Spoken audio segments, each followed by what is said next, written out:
Paraphrasing is an essential skill for both IELTS writing and speaking. Many students think that paraphrasing is all about using synonyms and antonyms. It's true, knowing synonyms and antonyms is helpful, but there are a few other ways that you can use to paraphrase more effectively. In this video, I'm going to show you 3 ways to effective paraphrasing.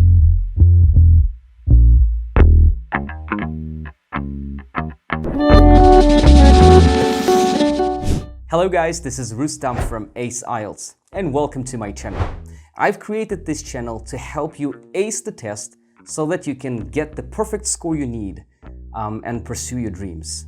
Paraphrasing is when you change the words in the original text, but you keep meaning the same, right? You don't change the meaning of the text.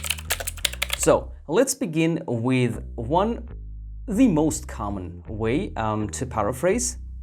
Way number 1, using synonyms and antonyms. This is perhaps the most well-known method. In case you don't know, a synonym is a word with a similar meaning, while an antonym is a word with the opposite meaning, right?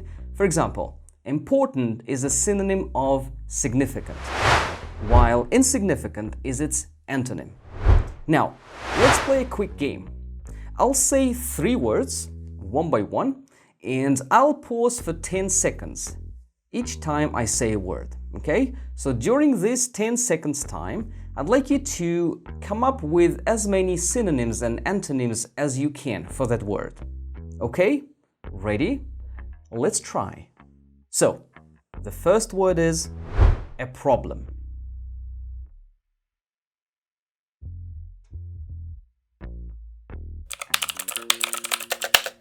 Now, let's try another word. Employees.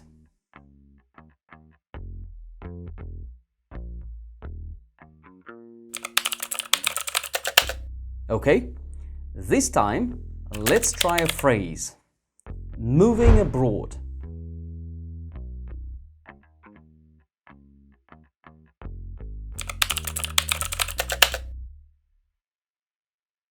Okay, well done. By the way, you can use a thesaurus dictionary to search for synonyms and antonyms. The link will appear up here. Let me now show you an example of how you can use a synonym to paraphrase a sentence, right? So let's suppose you need to paraphrase this sentence.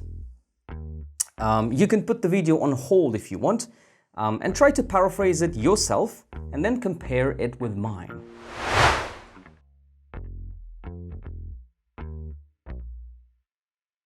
Okay, so here's my paraphrased version.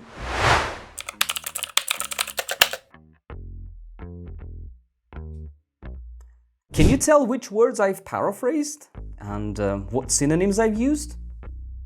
Awesome. But let me say a couple things about using synonyms and antonyms. While it's good to know many synonyms and antonyms, this doesn't mean you should blindly pick any synonym from a dictionary and use it in your sentence by replacing the original word, right? So when choosing a synonym, you always need to consider the context. Does the synonym you want to use really fit into that context? Always ask yourself this question. There are many examples when a synonym cannot replace a certain word in that given context. So, for example, let's suppose you want to paraphrase this phrase, a busy day. If you look it up in the dictionary, in the thesaurus, you will see that there are many synonyms to the word busy, such as active, or maybe occupied, engaged. So if you want to say a busy day but use an occupied day, or an engaged day, or maybe an active day, right? It doesn't really make sense. It doesn't give you the same meaning.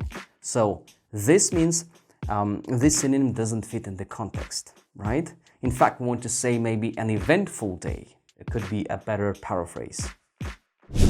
This is the major limitation of simply substituting words with their synonyms or antonyms. The result will often be robotic and awkward sounding. So, therefore, you need to know other ways to paraphrase. Way number 2. Use a different word form. The second useful way to paraphrase is by changing the word form. For example, If the original word is a verb, you can use its noun or adjective form to paraphrase. So here's one example. To be successful, one needs to work hard. One way to paraphrase this is to say, to succeed, one needs to work hard, right? In this example, I've changed the adjective successful in the first sentence to its verb form to succeed in the second.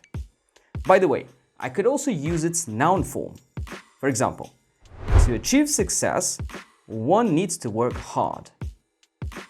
So here, I've used the noun form of successful and I've added a verb achieve. So this has become another version of the original sentence. Let's see a couple more examples. Here's the original sentence. The number of cars on the road has increased significantly. How would you paraphrase this one? I could write it in this way. There has been a significant increase in the number of cars on the road. As you may see, I've switched the verb form increased into its noun form, and the adverb significantly has been replaced with its adjective form. So it became a significant increase instead of increased significantly. However, to make this sound even better, we may try a combination of two techniques. Do you remember our first technique? Use synonyms? So this time, let's try to apply it here. So we'll use synonyms and also we'll change the word form. So this will be a combination of two techniques, okay? So here how my third paraphrase version could look like. There has been a rapid growth in the vehicle numbers on the road. As you've seen, using a combination of different techniques does improve the quality of your paraphrase. Okay, and onto my last technique. Way number 3, change sentence structure. So, one more way to effective paraphrasing is changing sentence structure. This could involve changing active voice to passive voice and vice versa, and/or reorganizing word order in a sentence. So let me give you a couple examples. So let's say you want to paraphrase this sentence. Millions of people around the world watch the Olympic Games. So one way to paraphrase this is by changing the active voice into passive. So this is how it will look like. The Olympic Games are watched by millions of people around the world. So the active voice, millions of people watch Olympic Games, has been changed to passive. Olympic Games are watched by millions of people. So this is also one example of paraphrasing. Let's take a look at one more example. So the original sentence might say, many schools around the world were forced to switch to online learning as the COVID began spreading fast. So the paraphrased version may look like this. Many schools around the world decided to switch to online learning as the COVID began spreading fast. So the original sentence is written in the passive voice, and when I paraphrase it, I just changed it into active, and I didn't change anything else. However, changing only active voice to passive is usually not enough, because you will be tempted to use the same words again, right? So, to paraphrase more effectively, you need to use a combination of different methods. Let me show you another paraphrase of the sentence you've just seen. So, do you remember our original sentence? Let me read it again. Many schools around the world were forced to switch to online learning as the COVID began spreading fast. And here's my second version, where I've used a combination of two techniques. So, due to the rapid proliferation of the coronavirus, lots of schools worldwide had to shut their doors to their students. Do you notice the synonyms that I've used here? Do you also notice how I switched passive voice into active? And the word order has changed, obviously, right? So, yeah.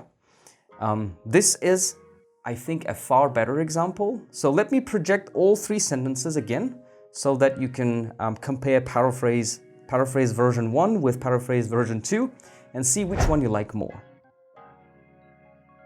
So you can see the sentences here.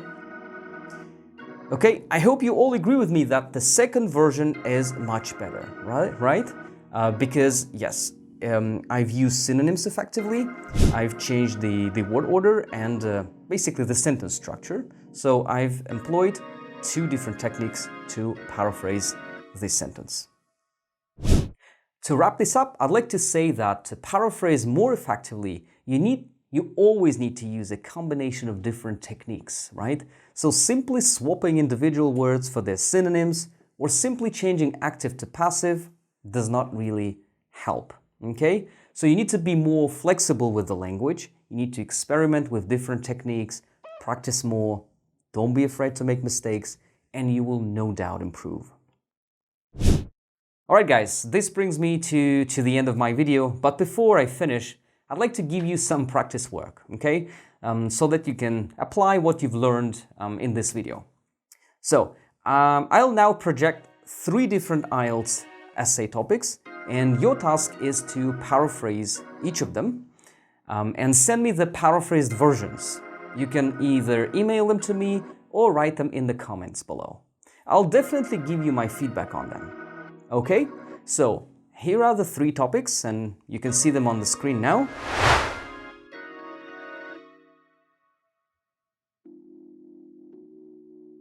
Alright guys, I hope you found this video helpful and if you did, please make sure you like it and subscribe to my channel if you haven't already done so. And let me know in the comment section, guys, if you have any questions and also let me know of what other videos you'd like me to make in the future. Thank you, and I'll see you in my next videos.